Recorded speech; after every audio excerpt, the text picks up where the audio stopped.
राजनीति में आकर अपने लिए जगह बनाना चाहते हैं। ऐसे 1 लाख बच्चों को, मतलब हर पंचायत में 8 से 10 ऐसे बच्चों को राजनीति में लाने की जो जिम्मेवारी है, उनको प्रशिक्षण है, उनको व्यवस्था है, उनको हाथ पकड़कर आगे बढ़ाने की बात है, वो जिम्मेवारी जनसुराज ने ली है।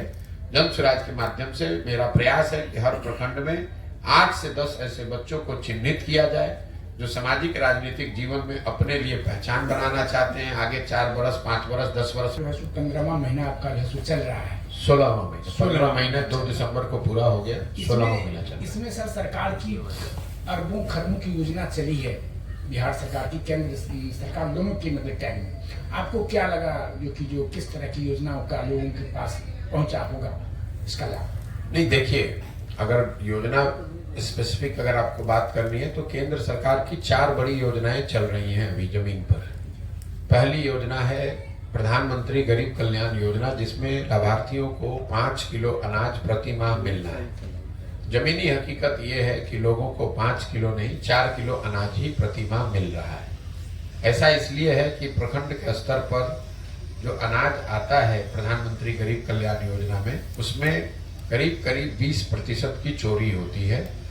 35 से 40 रुपया प्रति क्विंटल की दर से यहाँ के जो अधिकारी हैं और जनप्रतिनिधि हैं वो पैसा लेते हैं। ज्यादातर जगह पर लोग बताते हैं कि जो विधायक हैं वो भी प्रति माह इस अनाज में से 6 से 8 रुपये, उनकी भी उनका जो हिस्सा है वो भी 6 से 8 रुपये प्रति माह प्रति क्विंटल है।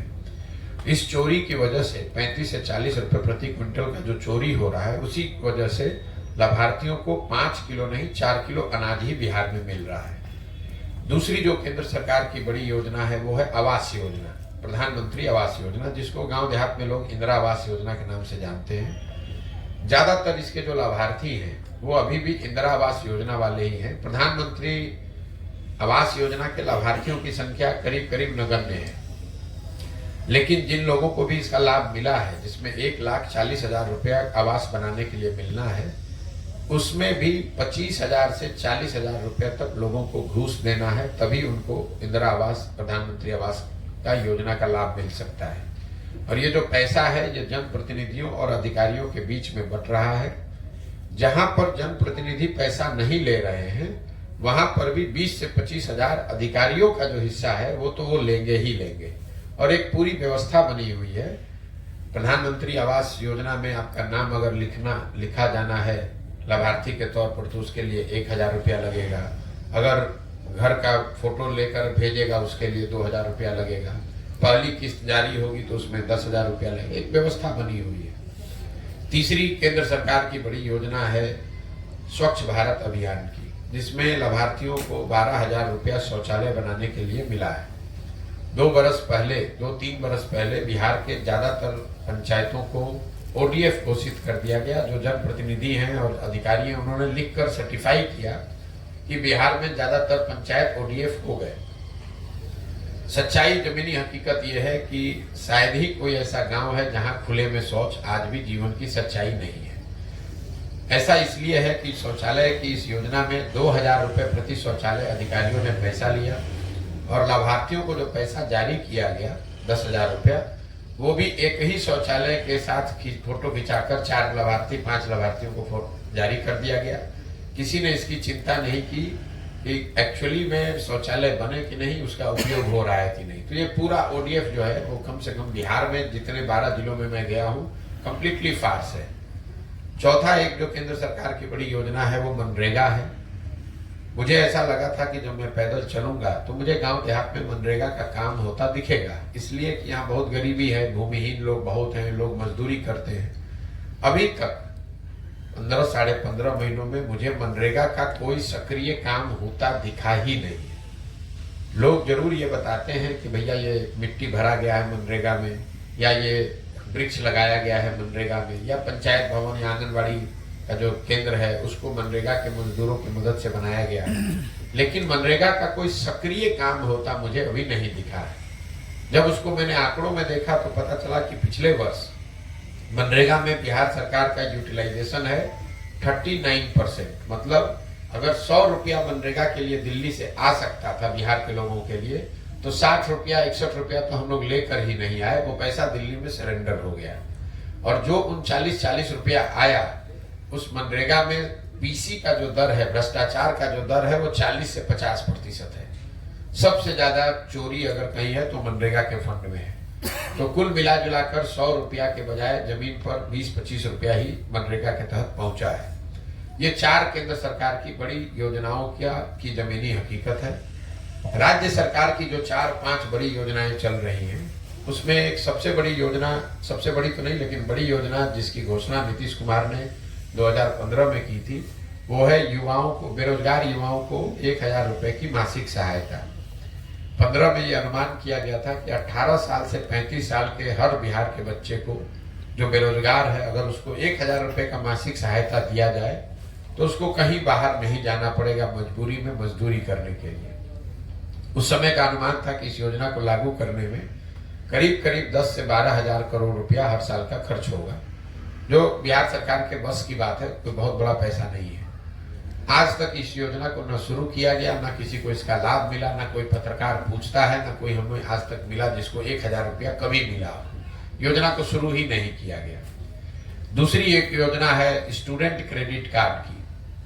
ये बिहार में एक अध्ययन कराया था मैंने 2015 में, तो पता चला कि 1/3 से ज्यादा परिवार यहाँ ऐसे हैं जो 12वीं के बाद अपने बच्चों को पढ़ाने की स्थिति में नहीं है। उनकी आर्थिक स्थिति ऐसी नहीं है तो अपने बच्चों को 12वीं के बाद आगे पढ़ा सके। इसलिए योजना बनाई गई कि अगर सरकार की गारंटी पर बैंक से पैसा मिल जाए ताकि लोग आगे की पढ़ाई कर सकें, जब उनको नौकरी मिल जाएगी तो वो पैसा वापस कर देंगे। उस समय का अनुमान था कि इसमें करीब 1,25,00,000 लोगों को इसका लाभ मिलेगा। बिहार सरकार का अपना आंकड़ा बता रहा है कि पिछले 10 वर्षों में 9 लाख बच्चों को ही इसका लाभ मिला है। इस योजना को भी करीब ठंडे बस्ते में डाल दिया गया। तीसरी जो राज्य सरकार की बड़ी योजना है वो है नल जल योजना, जिसकी चर्चा आप लोग खूब करते हैं।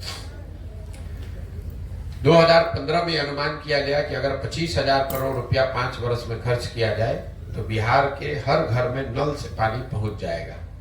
योजना बनी, नल जल योजना, पैसा बटा, बंगरबाट हुआ। सरकार का दावा है कि 2/3 घरों में नल से पानी पहुंच गया है। जमीनी हकीकत यह है कि 2/3 से ज्यादा घरों में नल का पानी नहीं पहुंचा है। योजना या तो ठीक से बनी नहीं, या बनी तो बनकर चल के बंद हो गई, या फिर रख रखाव के अभाव में चोरी होने के कारण से वो योजना बंद पड़ी हुई है। तो 2/3 घरों में आज भी नल से पानी नहीं पहुंचा है। चौथी जो सबसे बड़ी योजना राज्य सरकार की थी वो थी नाली गली के पक्कीकरण की योजना। बहुत कम लोग जानते हैं कि 15 में सबसे बड़ी जो 7 निश्चय की योजना थी वो नल जल योजना नहीं थी, नालियों गलियों के पक्कीकरण की योजना थी। उसमें यह तय किया गया था कि बिहार के हर घर के से जो नाली निकलता है उसका पक्कीकरण किया जाए, उस नाली को एक बड़े नाले से जोड़ा जाए और पानी को गांव से बाहर निकालकर उसका निस्तारण किया जाए। ये पूरा काम करने में 5 वर्ष में 80,000 करोड़ रुपया खर्च किया जाएगा। इस योजना में भी आज तक हमको घरों के नालियों के पक्कीकरण की बात कहीं नहीं दिखी है। गांव में सड़क के किनारे जरूर कुछ बेतरतीब तरीके के नाले बनाए गए हैं, इसका ये दिखाता है कि योजना में पैसा निकाला गया, लेकिन गांव में उस नाले बनाए गए, उन नालों को न घरों के नालियों से जोड़ा गया, न नालों से बाहर पानी निकालने की व्यवस्था की गई। नतीजा ये हुआ है कि ज्यादातर ये नाले जो हैं ये कूड़ेदान बन गए हैं। इस पर भैंस लोग बांधते हैं, गोबर पाते हैं, कूड़ा फेंकते हैं, और ये सब नाले करीब बंद हो गए हैं। इसके अलावा जो यहाँ स्वास्थ्य और शिक्षा की बात है उस पर टिप्पणी करना बेकार है। सब आदमी मान रहा है कि शिक्षा व्यवस्था पूरी तरीके से ध्वस्त है। स्वास्थ्य व्यवस्था तो हमको कहीं दिखा ही नहीं। अनुमंडल और जिला अस्पताल में तो हम गए नहीं हैं, तो उस पर हम टिप्पणी नहीं कर सकते हैं। लेकिन प्रखंड पंचायत के स्तर पर कोई भी स्वास्थ्य केंद्र अभी तक हमको चलता हुआ नहीं दिखा। कोई ऐसा स्वास्थ्य केंद्र नहीं दिखा जहां डॉक्टर हो, मरीज हो, दवा कोई बैठा हो, ऐसा दिखा ही नहीं। जो स्वास्थ्य केंद्र छोटे मोटे बने भी हुए हैं वहां पर भैंस, गाय, बकरी वही आपको दिखेगा। स्वास्थ्य सेवाओं के लिए बिहार में ज्यादातर लोग ग्रामीण चिकित्सकों या प्राइवेट सर्विस प्रोवाइडर पर ही आश्रित हैं। सरकार की कोई व्यवस्था कहीं नहीं है। तो मोटे तौर पर ये राज्य सरकार की जो योजना है वो जमीन पर ये मैंने देखा, केंद्र सरकार का मैंने आपको बता दिया। सर आपका सर पीसी क्लब चल रहा है महिला के लिए, अलग यूथ के लिए, इसके बारे में क्या कहना है? गाँव में अभी जो बना है, देखिए यूथ क्लब की परिकल्पना बिल्कुल इससे जुदा है। बिहार में जब मैंने जन स्वराज अभियान शुरू किया तो मैंने एक सूची बनवाई कि बिहार में कौन से लोग, किस तरह के लोग यहाँ एमएलए, विधायक, मंत्री, सांसद बनते हैं। तो मैंने जब पिछले 30 वर्ष के विधायकों का और सांसदों का सूची बनवाया तो मुझे पता चला कि यहाँ पिछले 30 वर्ष में सिर्फ 1250-1300 परिवार के लोग ही विधायक और सांसद बने हैं। बिहार की आबादी है 13 करोड़, 3.5 करोड़ परिवार के लोग यहाँ रहते हैं, लेकिन विधायक सांसद यहाँ सिर्फ 1250-1300 परिवार के लोग ही बने हैं। ये एक तरीके से कुछ परिवार का राजनीति पर कब्जा है। विधायक का लड़का विधायक बनेगा, मंत्री का लड़का मंत्री बनेगा। सामान्य जो बच्चा है, अगर आपके बाबूजी विधायक नहीं है, बहुत पैसे वाले नहीं हैं, राजनीति में पहले से बहुत सक्रिय नहीं है, तो आपको चुनाव लड़ने का अवसर बिहार में नहीं है। और ऐसा सिर्फ लालू जी के केस में नहीं है। बहुत लोगों को लगता है कि लालू जी के परिवार का दबदबा है। हर विधानसभा, हर प्रखंड में कोई ना कोई ऐसा परिवार है जो कि राजनीति करता है। जैसे आप उदाहरण के तौर पर देख लीजिए, भाजपा को हम लोग मानते हैं कि भाई, बहुत लोग ऐसा मानते हैं कि भाजपा तो परिवार की पार्टी नहीं है, लेकिन अभी भाजपा के अध्यक्ष हैं सम्राट चौधरी जी बिहार में। इनके बाबूजी शकुनी चौधरी, जब कांग्रेस का दौर था तो कांग्रेस के दौर में शकुनी चौधरी विधायक और मंत्री थे। जब लालू जी का दौर आया तो उसमें भी शकुनी चौधरी जी विधायक और मंत्री थे। जब नीतीश जी का दौर आया तो उसमें भी शकुनी चौधरी जी विधायक और मंत्री बन गए। और आज अगर भाजपा की बढ़त ताकत दिख रही है तो भाजपा को भी कोई दूसरा नहीं मिला, शकुनी चौधरी का बच्चा ही मिला है। तो ये कमोवेश हर प्रखंड, हर जिले की स्थिति है। 4, 5, 10 परिवारों ने राजनीति पर पूरा अपना कब्जा बनाया हुआ है। जिस दल का, जिस नेता का भी हवा होता है, सब उसी में चले जाते हैं। जनता को ऐसा लगता है कि हम इनको हटाकर नया ला रहे हैं, लेकिन नीतीश कुमार, चाहे 15 साल लालू जी का शासन हो या नीतीश कुमार का शासन हो, 2/3 से ज्यादा विधायक और सांसद वही लोग हैं जो पहले लालू जी के साथ थे। इस व्यवस्था को तोड़ने के लिए जन स्वराज में हमने एक व्यवस्था बनाने का प्रयास किया है, जिसमें जन स्वराज का ये संकल्प है कि पूरे बिहार से 1 लाख बच्चों को, जो राजनीतिक सामाजिक जीवन में आना चाहते हैं, जो बड़े बाप के बच्चे नहीं है लेकिन राजनीति में आकर अपने लिए जगह बनाना चाहते हैं, ऐसे 1 लाख बच्चों को, मतलब हर पंचायत में 8 से 10 ऐसे बच्चों को राजनीति में लाने की जो जिम्मेवारी है, उनको प्रशिक्षण है, उनको व्यवस्था है, उनको हाथ पकड़कर आगे बढ़ाने की बात है, वो जिम्मेवारी जन स्वराज ने ली है। जन स्वराज के माध्यम से मेरा प्रयास है कि हर प्रखंड में 8 से 10 ऐसे बच्चों को चिन्हित किया जाए जो सामाजिक राजनीतिक जीवन में अपने लिए पहचान बनाना चाहते हैं, आगे 4 वर्ष, 5 वर्ष, 10 वर्ष में चुनाव लड़ना चाहते हैं। और ऐसे बच्चों को इन क्लबों के माध्यम से संगठित किया जाए और उनको प्रशिक्षित किया जाए, ताकि आने वाले समय में अपनी क्षमता के अनुसार ये बच्चे वार्ड सदस्य लड़े, मुखिया लड़े, सरपंच लड़े, विधायक लड़े, जो जिसकी क्षमता हो उनको आगे बढ़ाया जा सके। इसीलिए ये क्लब बनाए जा रहे हैं। और एक सब था और कुछ किसी से पूछना।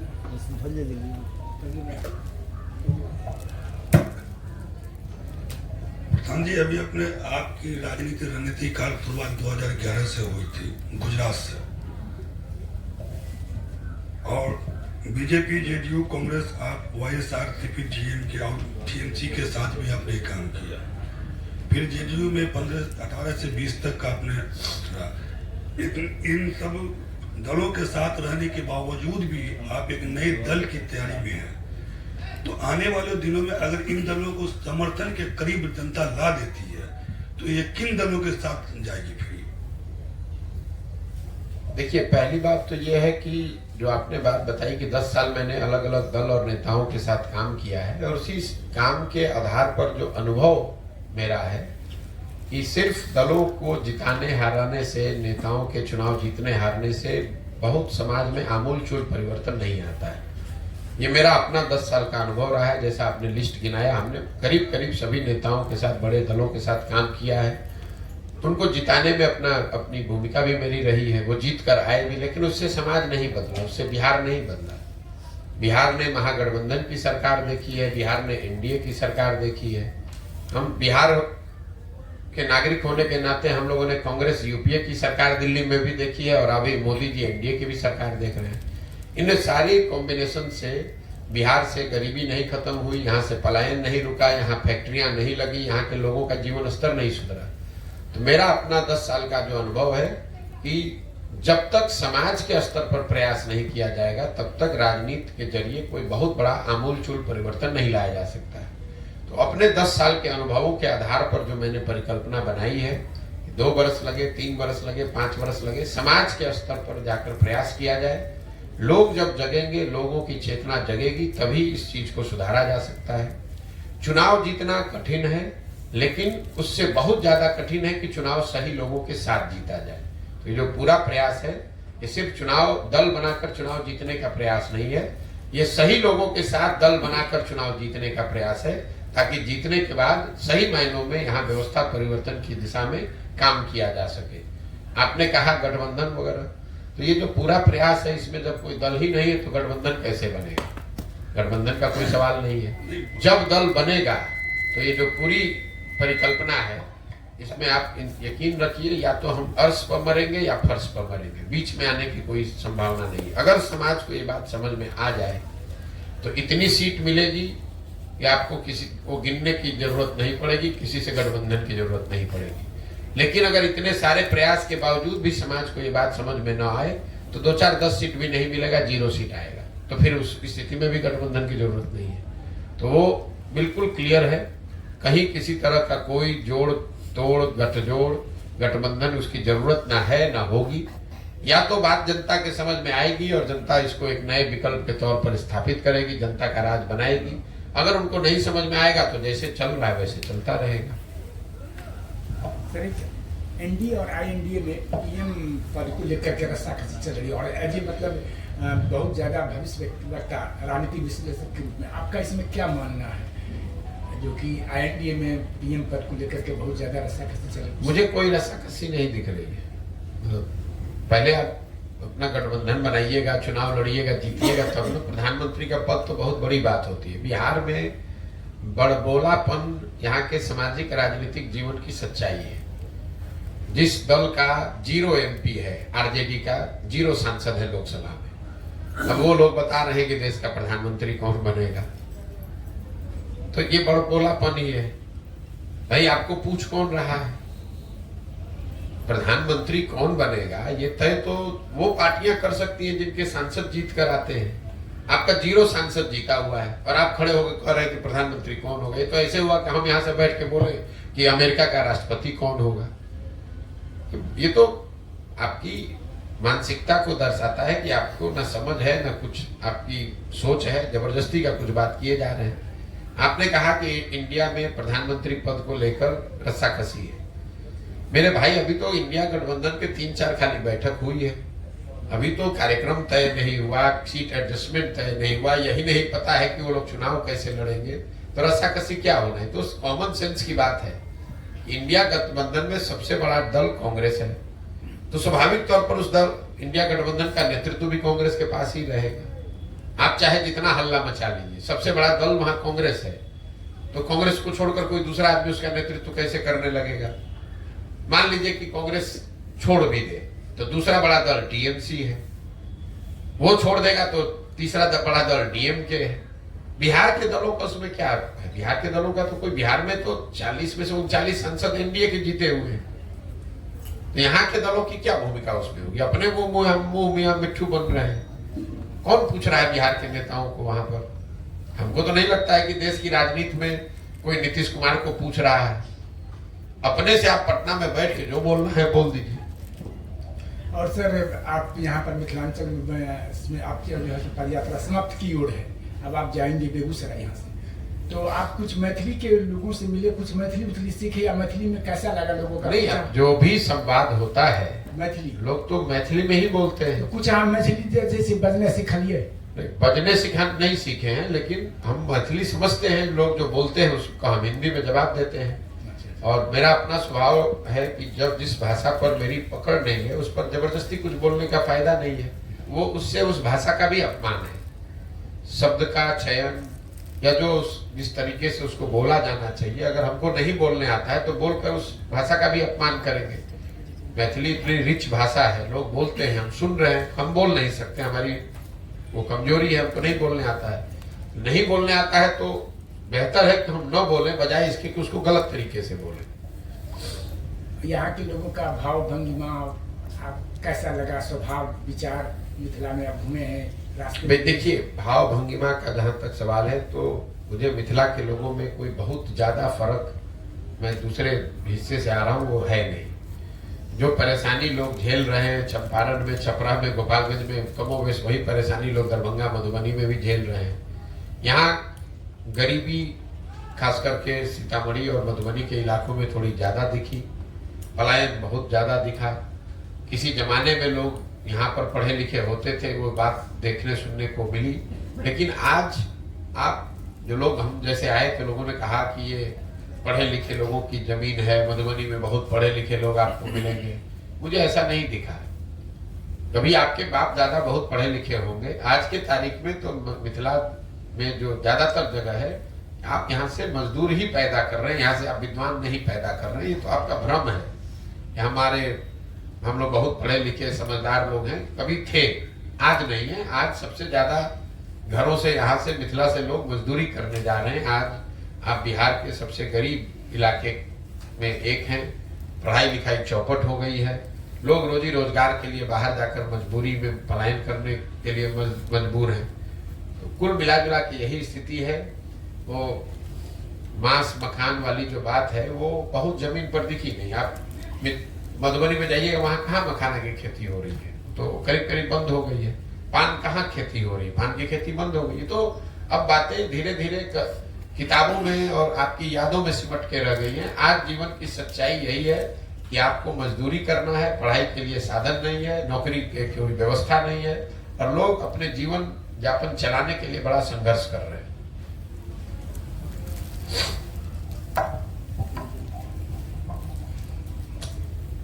आप जदयू, बीजेपी, टीएमसी सभी का राजनीतिक कर रहे हैं, तो अब आप और आपका वैचारिक मिलन वाली पार्टी कौन है?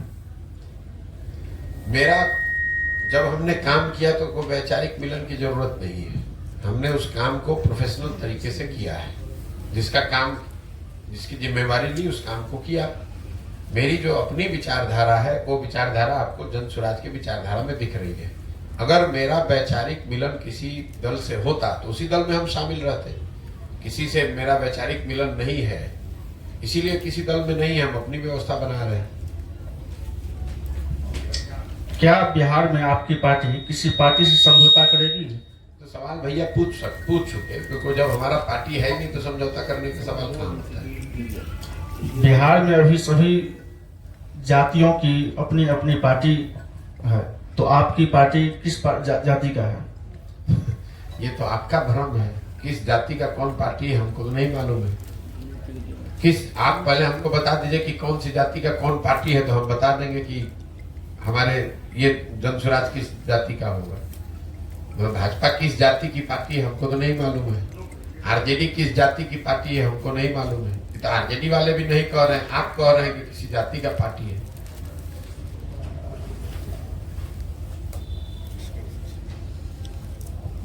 सर मिथिलांचल में आकर आपको कैसा लगा? मैंने जो अभी बात बताया, मिथिलांचल में आकर यही लगा कि जिस तरह की एक रूपरेखा मिथिलांचल के बारे में किताबों में लिखी गई है, लोग बात करते हैं, अपने किस्से कहानियों में सुनाते हैं, उससे और आज की जमीनी हकीकत में कोई सामंजस्य नहीं है। आज जमीनी हकीकत मिथिला की गरीबी की, अशिक्षा की, बेरोजगारी की, भुखमरी की है। किसी जमाने में आप यहाँ पर पढ़े लिखे समृद्ध लोग होते थे, आज आप बिहार के सबसे गरीब, पिछड़े, अनपढ़ समाज का हिस्सा है। सर आपकी पद यात्रा करने का उद्देश्य क्या रहा सर? 3 उद्देश्य आपको शुरू में ही बता दिया। आप शुरू करने से पहले, पत्रकार वार्ता आपके क्वेश्चन लेने से पहले मैंने शुरू किया कि उद्देश्य 3 है कि समाज को बताया जाए कि भाई अगर आपको अपनी दशा सुधारनी है तो अपने बच्चों के भविष्य के लिए वोट कीजिए। दूसरा कि अगर आपको लगता है कि बिहार में कोई दल अच्छा नहीं है तो नया विकल्प, नया दल बनाइए। और तीसरा कि बिहार के विकास के लिए एक योजना बनाई जाए जिससे कि अगले 10 वर्ष में यहाँ के गाँव का, पंचायतों का विकास हो सके। आपके जनसभा में महिलाओं की संख्या काफी रहती है सर? गांव में ही महिलाओं की संख्या ज्यादा है, क्योंकि जो पुरुष हैं, जो नवयुवक हैं, वो तो सब बाहर चले गए हैं काम करने के लिए। महिलाओं की संख्या ज्यादा होने की एक वजह यह है कि यहाँ पर पलायन का स्तर बहुत ज़्यादा है। गांव में आप जाएंगे तो आपको छोटे बच्चे मिलेंगे, बूढ़े मिलेंगे, महिलाएं मिलेंगी। जो नवयुवक है तो हर गांव में 40 से 50% नवयुवक बाहर चले गए हैं काम करने के लिए। जिन पंचायत और प्रखंडों में बाढ़ की समस्या है वहां पर तो 60-70% लोग बाहर जाकर मजदूरी कर रहे हैं। तो स्वाभाविक तौर पर जब लड़के हैं ही नहीं यहाँ तो वो सभा में भी नहीं आएंगे क्योंकि गांव में ही नहीं है। ऐसा तो नहीं है सर कि पद यात्रा खत्म होने के बाद आप मिथिलांचल के लोगों को भूल जाएंगे? भैया, मिथिलांचल के लोगों को याद करने के लिए कोई अलग से तो हम प्रयास कर नहीं रहे। हम पूरे बिहार की पदयात्रा कर रहे हैं, उसमें मिथिलांचल भी शामिल है। मिथिलांचल की समस्या, यहाँ के लोग, यहाँ की भावनाएं, वो सब साथ में ही जब पदयात्रा कर रहे हैं, इतना समय बिता रहे हैं तो हमारे साथ ही वो जुड़ी हुई है। भूलने की क्या बात है। चलिए, आज के दौर में पार्टी का टिकट लेने के लिए प्रत्याशियों को करोड़ों का चढ़ावा चढ़ाना पड़ता है, चाहे वो पार्टी फंड के नाम पे हो या कुछ अलग से हो। भविष्य में नया विकल्प के तौर पे अगर आपका दल आता है तो प्रत्याशियों का चयन का आधार क्या होगा? चयन का आधार समाज है। ये मैं रोज अपनी सभाओं में कहता हूं कि जो भी जन सुराज से उम्मीदवार होगा उसको लड़ाने की जिम्मेवारी पार्टी की है, पार्टी की होगी। और उसके लिए संसाधन की व्यवस्था भी जहां तक हो सकेगा वो पार्टी की ओर से ही किया जाएगा। चयन का आधार जिसको भी समाज अपने में से चुनकर निकाले वही उम्मीदवार होगा। प्रशांत किशोर जी को राजनीति का जो है सो बहुत बड़ा ये कहा जाता है, यह एक प्रयोग आप अपने लिए कर रहे हैं या पूरे बिहार की? ये प्रयोग बिहार के लिए कर रहे हैं, बिहार के लड़के हैं। मेरी अपनी समझ है कि बिहार में अगर भगवान ने हमको शक्ति बुद्धि दी है तो मुझे ये प्रयास करना चाहिए, इसलिए बिहार के लोगों के लिए कर रहे हैं। ठीक है भैया, बहुत बहुत धन्यवाद। एक सवाल और, सरकारी योजना दम तोड़ रही है, आपके माइंड सेटअप में क्या है कि सरकारी योजना डायरेक्ट लोगों को, लाभार्थी को मिले? इस पर किस तरह से काम सोचे हुए हैं कि उसका बेनिफिट जो है डायरेक्ट लोग को मिले? सरकारी योजना दम इसलिए तोड़ रही है क्योंकि बिहार में सत्ता और संसाधन दोनों का केंद्रीकरण हो गया है। पूरी व्यवस्था 2 मंत्री नीतीश कुमार, तेजस्वी यादव और 4-5 अफसर मिलकर चला रहे हैं। तो जब आप सत्ता और संसाधन का इस तरह से केंद्रीकरण कर देंगे तो स्वाभाविक तौर पर योजनाएं दम तोड़ेंगी, क्योंकि जमीनी हकीकत जो जिनके लिए योजना बनाई गई है उनको पता ही नहीं है, उनकी कोई भागीदारी नहीं है। वहां पर बिहार सरकार का बजट है 2,46,000 करोड़ और उसकी 60% राशि सिर्फ 2 ही लोगों के पास है, वो है तेजस्वी यादव और नीतीश कुमार।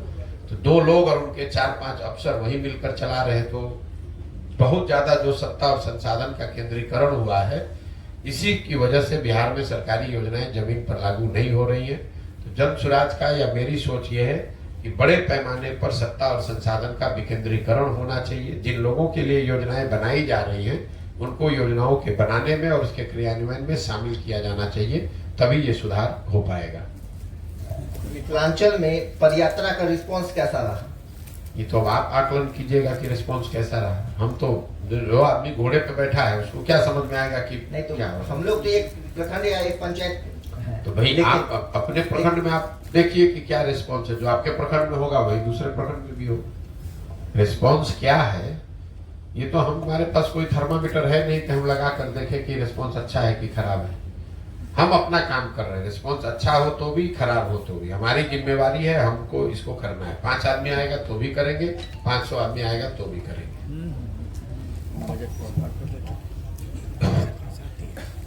आज जो दिल्ली में जो है INDA विपक्ष की बैठक हो रही है, तो क्या लगता है कि आज जो दिल्ली में बैठक हो रही है वो सार्थक पहल होगा या सत्ता पक्ष को चुनौती देने के लिए जो आज बैठक हो रही है? मेरे भाई, आप चाहे जितनी बैठक कर लें, जितनी बार आपस में बैठ के चाय पी लें, नाश्ता कर लें, प्रेस कॉन्फ्रेंस कर दें, उससे तो जमीन पर चुनाव नहीं जीता जाता है। चुनाव जीतने के लिए आपके पास चेहरा होना चाहिए, नैरेटिव होना चाहिए, कार्यकर्ता होने चाहिए, जमीन पर कार्यक्रम होना चाहिए। दिल्ली में बैठिए कि बंगलोर में बैठिए कि मद्रास में बैठिए, उससे तो कोई फर्क नहीं पड़ने वाला। वो तो एक स्वाभाविक प्रक्रिया है, बैठक हो रही है, बैठक होने दीजिए। ये आपके लिए कौतूहल का या इंटरेस्ट का विषय हो सकता है, पत्रकारों के लिए। जनता जो यहाँ बैठी है, जो रोड पे चल रही है, उनके लिए कोई मुद्दा नहीं है। उनके लिए मुद्दा तो तब होगा दरभंगा में आकर यहाँ पर ब्लॉक में, यहाँ पर गांव में अगर कुछ इंडिया का एक्टिविटी होगा तब लोगों के लिए वो जागरूकता का या उनके लिए समझ का, निर्णय का विषय बनेगा। दिल्ली में बैठकर कोई मीटिंग कर रहा है, उससे मधुबनी में, दरभंगा में, सीतामढ़ी के गांव में क्या फर्क पड़ता है? कोई फर्क नहीं पड़ेगा। सत्ता तक पहुंचने के लिए धार्मिक भावनाओं को भी ठोस पहुंचाया जाता है। जैसे अभी नीतीश जी के करीबी हैं देवेश चंद्र ठाकुर, उन्होंने शिव जी को जो है विनाश की देवता बोल दी है। इस बारे में आपका क्या कहना होगा? मैं बेकार के फालतू वक्तव्यों पर जवाब देना उचित नहीं समझता हूँ। किसने क्या कहा वो हमारा ठेका हमने थोड़ी ना ले रखा है कि कौन क्या बोला उस पर हम जवाब दें। बिहार में राजनीति की ये सच्चाई है। यहाँ पर आप लोगों की नजर में या सामान्यतः लोगों की नजर में नेता वही है जो मूर्ख है, जिसको शर्ट के ऊपर गंजी पहनना है, वही यहाँ का नेता है। जो यहाँ पर भाषा विषय का जिसको ज्ञान न हो, अनपढ़ हो, बदमाश हो, उसी को आप लोग जमीनी नेता मानते हैं। और फिर उसके बाद पूछेगा कि इन मूर्खों के सवाल के वक्तव्य पर आप टिप्पणी दीजिए, हम क्या बोलेंगे? कुछ नहीं बोलेंगे।